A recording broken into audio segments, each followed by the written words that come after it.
نحمده ونصلي على رسوله الکریم اما بعد۔ ترجمے والے قرآن پاک کا صفحہ نمبر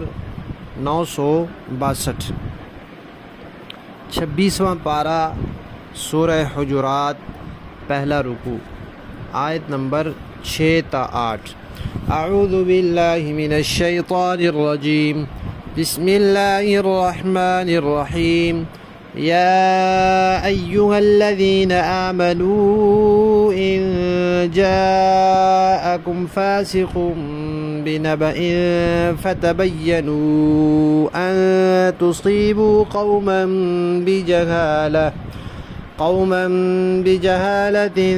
فتصبحوا على ما فعلتم نادمين، واعلموا أن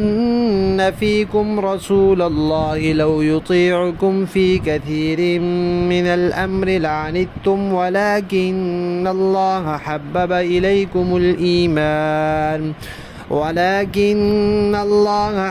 إليكم الإيمان وزينه في قلوبكم وكره إليكم الكفر والفسوق والعصيان، أولئك هم الراشدون فضلا من الله ونعمة والله عليم حكيم۔ صدق اللہ العظیم۔ سورت کے آغاز میں یہ بتایا گیا تھا کہ اس سورت میں معاشرے کے سنوارنے اور بہتر بنانے کے آداب کا تذکرہ ہے۔ ان میں سے ایک ادب بتایا کہ جب کوئی آدمی آئے اور کوئی خبر دے تو دیکھ لو کہ وہ آدمی کیسا ہے۔ اگر اس قابل ہے کہ اس کی خبر پر یقین کیا جا سکتا ہے تو پھر کرو، اگر نہیں تو پھر پہلے یقین کرنے سے بھی پہلے ایک تو ہوتا ہے خبر آ گئی، اس پر کوئی اقدام کر لیا، کوئی پیش قدمی کر لی، وہ تو بعد کی بات ہے۔ اپنے دل میں اس کا یقین بٹھانے سے پہلے اس کی تحقیق اور تفتیش کر لو کہ آیا یہ خبر سچی ہے یا نہیں، اور جیسے ہم تک پہنچی ہے ایسے ہی ہے یا نہیں۔ بعض اوقات تو خبر بالکل جھوٹی ہوتی ہے، اور بعض اوقات یہ ہوتا ہے کہ خبر ہوتی تو سچی ہے لیکن بتانے والے نے اس میں مبالغہ کیا ہوتا ہے، مرچ مسالہ لگا کر اس کو بیان کیا ہوتا ہے، بڑھا چڑھا کر، جس کو کہتے ہیں نا بات کا بتنگڑ بنا کر پیش کیا ہوتا ہے۔ تو اس کی تحقیق ضروری ہے۔ آئے روز معاشرے میں ہم دیکھتے رہتے ہیں، اختلاف ہو جاتے ہیں، لڑائی جھگڑے ہو جاتے ہیں، اور بہت سے معاملات پیش آ جاتے ہیں، اور ان کی وجہ سے خاندانوں کے خاندان جو ہے وہ ایک دوسرے سے کٹ جاتے ہیں، بھائی کا دوسرے بھائی سے رشتہ ناتا ٹوٹ جاتا ہے۔ تو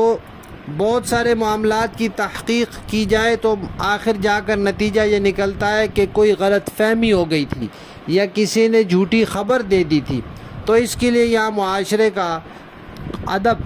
آداب معاشرت میں سے یہ ادب بتلایا گیا ہے کہ جب کوئی آدمی خبر لائے تو پھر اس کی تحقیق کر لیا کرو،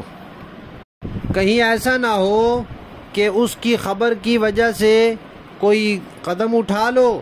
اور پھر کسی دوسرے کو کوئی نقصان پہنچا دو، اور پھر بعد میں تمہیں شرمندہ اور نادم ہونا پڑے کہ یہ ہم نے کیا کیا، ہمیں تو خبر صحیح نہیں ملی تھی اور ہم نے اس کی تحقیق ہی نہیں کی اور اس پر ہم نے اقدام کر لیا۔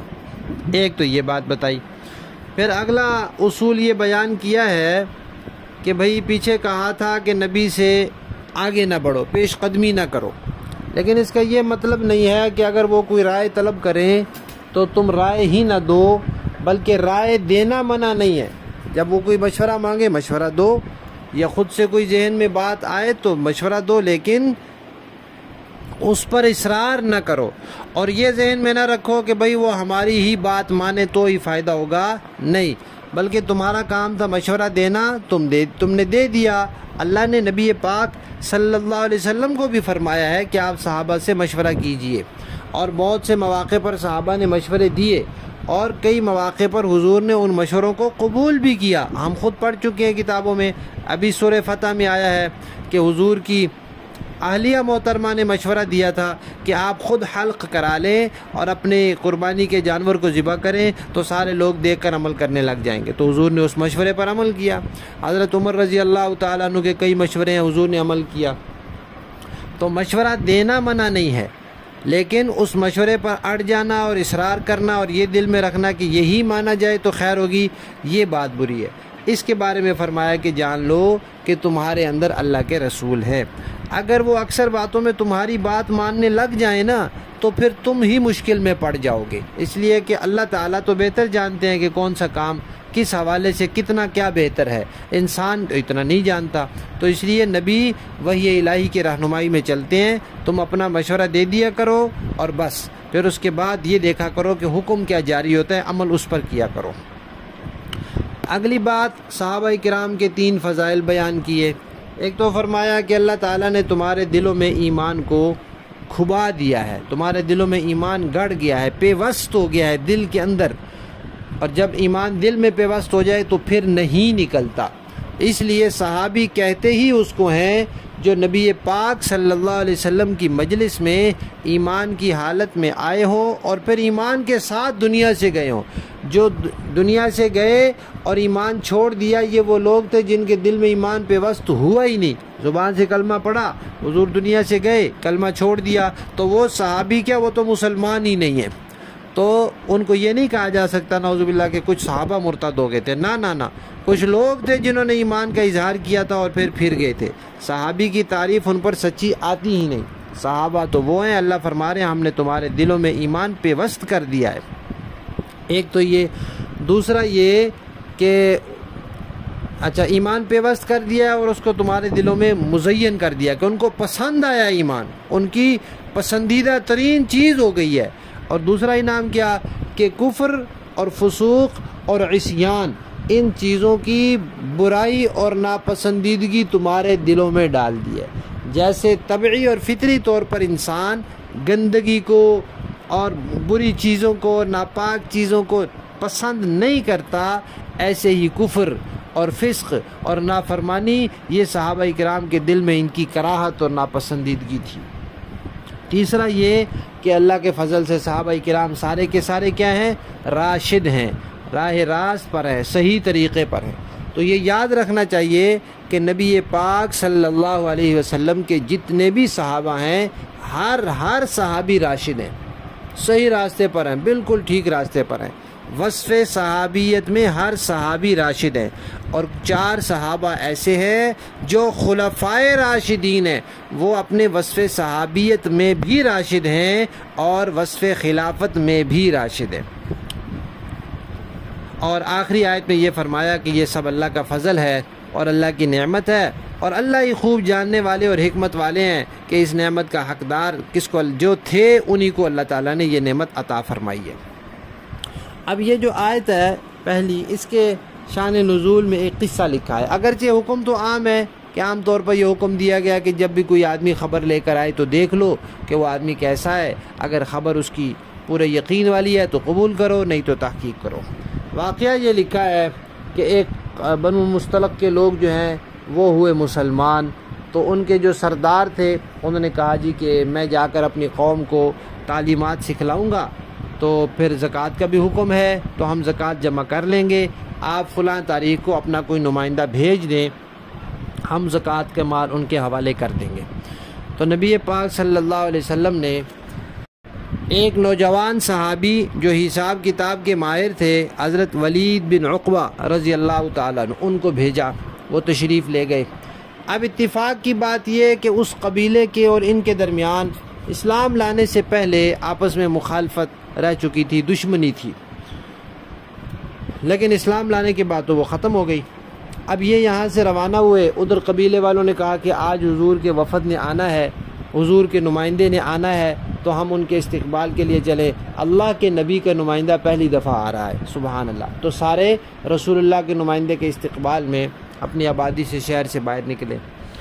ادھر کیا ہوا کہ کسی شریر نے یا شیطان ابلیس نے انسانی شکل میں آ کر حضرت ولید سے کہا کہ آپ ادھر جا رہے ہیں اور وہ تو سارے آپ کو قتل کرنے کے لیے شہر سے باہر نکلے ہوئے ہیں۔ اب جب حضرت ولید نے آثار دیکھے کہ لوگ تو باہر نکلے ہوئے ہیں تو ان کو اس بندے کی بات صحیح معلوم ہوئی۔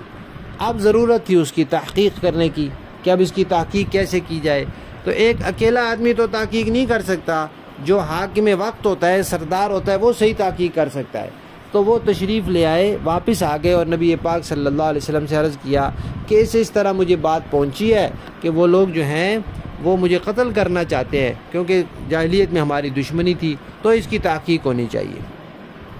تو آپ صلی اللہ علیہ وسلم نے حضرت خالد بن ولید کو کچھ لشکر دے کر بھیجا کہ جائیں تحقیق کریں کہ اگر وہ لوگ واقعی ان کو قتل کرنا چاہتے ہیں تو اس کا مطلب ہے انہوں نے ایمان چھوڑ دیا ہے اور وہ رسول اللہ کے نمائندے کو قتل کرنے کے لیے آمادہ ہو گئے، تو پھر ان کے ساتھ وہ معاملہ کرنا جو کفار کے ساتھ کیا جاتا ہے۔ حضرت خالد بن ولید گئے، انہوں نے تحقیق کی تو پتہ چلا کہ نہیں، وہ تو استقبال کے لیے آئے تھے۔ اتنے میں وہ لوگ بھی پہنچ گئے نبی پاک صلی اللہ علیہ وسلم کی خدمت میں اور بتایا کہ ہم تو انتظار کر رہے تھے باہر نکل کر آپ کے نمائندے کا، لیکن وہ تشریف نہیں لائے۔ تو اس طرح پتہ چلا کہ وہ شرارتی آدمی یا وہ شیطان جس نے آ کر حضرت ولید کو بات بتائی تھی وہ درست نہیں تھی، اور جب تحقیق کی گئی تو وہ جھوٹی نکلی۔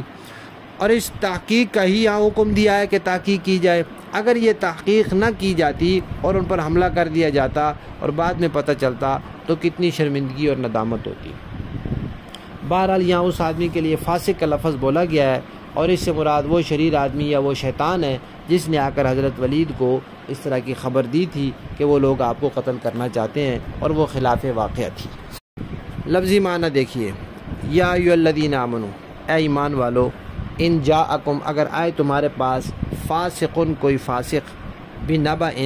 کوئی خبر لے کر، فتبینوا، تو اس کی خوب تحقیق کر لیا کرو، ان تصیبوا، ایسا نہ ہو کہ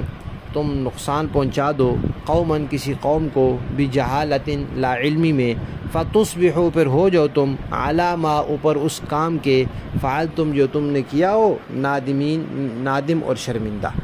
وَاعْلَمُوا، اور یقین رکھو، انا، کہ فیکم، تمہارے درمیان، رسول اللہ، اللہ کے رسول ہیں، اس وقت صحابہ کے درمیان تھے، لو یطیعکم، اگر وہ کہنا مانا کرے تمہارا، فی کثیر، کثیر چیزوں میں، کثیر میں، من الامر، معاملات میں، بہت سے باتوں میں اگر وہ تمہارا کہنا مانا کریں، لعنتم، تو تم خود ہی مشکل میں پڑ جاؤ، ولکن اللہ، لیکن اللہ تعالیٰ نے، حببا، محبت ڈال دی ہے، الیکم، تمہاری طرف، الایمان، ایمان کی، ایمان کو محبوب بنا دیا ہے، وزینہ، اور مزین کر دیا ہے اللہ تعالیٰ نے وہ ایمان، فی قلوبکم، تمہارے دلوں میں، وکرہ، اور ناپسند بنا دیا ہے، الیکم، تمہاری طرف، الکفر، کفر بھی، والفسوق، اور فسق بھی، والعصیان، اور عصیان بھی۔ فسق اور عصیان دونوں گناہوں کو کہتے ہیں، لیکن فسق وہ گناہ ہے جس کے اثرات نظر آتے ہیں، جیسے داڑھی مونڈنا، بے پردہ پھرنا، یہ نظر آ رہا ہے، اور عصیان کہتے ہیں وہ گناہ جو نظر نہ آ رہا ہو، جیسے دل میں کسی سے کینہ رکھنا، بغض رکھنا وغیرہ۔ اولئک، یہی لوگ ہیں، ہم الراشدون، جو راہ راست پر ہیں، ہدایت پانے والے ہیں۔ فضلاً، یہ فضل ہے، من اللہ، اللہ کی طرف سے، ونعمہ، اور اللہ کی نعمت ہے، واللہ، اور اللہ تعالیٰ، علیم، جاننے والے ہیں، حکیم، حکمت والے ہیں۔ با محاورہ دیکھیں گے، یا ایھا الذین آمنوا ان جاءکم فاسق بنبأ فتبینوا ان تصیبوا قوما بجہالۃ فتصبحوا علی ما فعلتم نادمین۔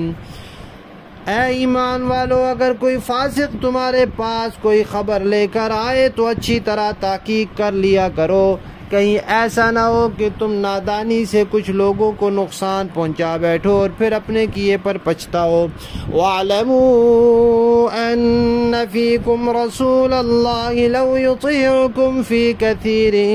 مِّنَ الْأَمْرِ لَعَنِتُّمْ وَلَكِنَّ اللَّهَ حَبَّبَ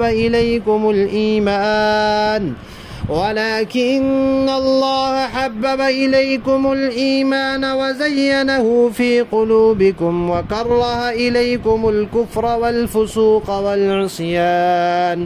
أُولَئِكَ هُمُ الرَّاشِدُونَ۔ اور یہ بات اچھی طرح سمجھ لو کہ تمہارے درمیان اللہ کے رسول موجود ہیں، بہت سی باتیں ہیں جن میں وہ اگر تمہاری بات مان لیں تو تم خود مشکل میں پڑ جاؤ، لیکن اللہ نے تمہارے دل میں ایمان کی محبت ڈال دی ہے اور اسے تمہارے دلوں میں پرکشش بنا دیا ہے، اور تمہارے اندر کفر کی اور گناہوں اور نافرمانی کی نفرت بٹھا دی ہے۔ ایسے ہی لوگ ہیں جو ٹھیک راستے پر آ چکے ہیں۔ فضلا من اللہ ونعمہ واللہ علیم حکیم، جو اللہ کی طرف سے فضل اور نعمت کا نتیجہ ہے، اور اللہ سب کچھ جاننے والا ہے اور حکمت والا ہے۔ صدق اللہ العظیم۔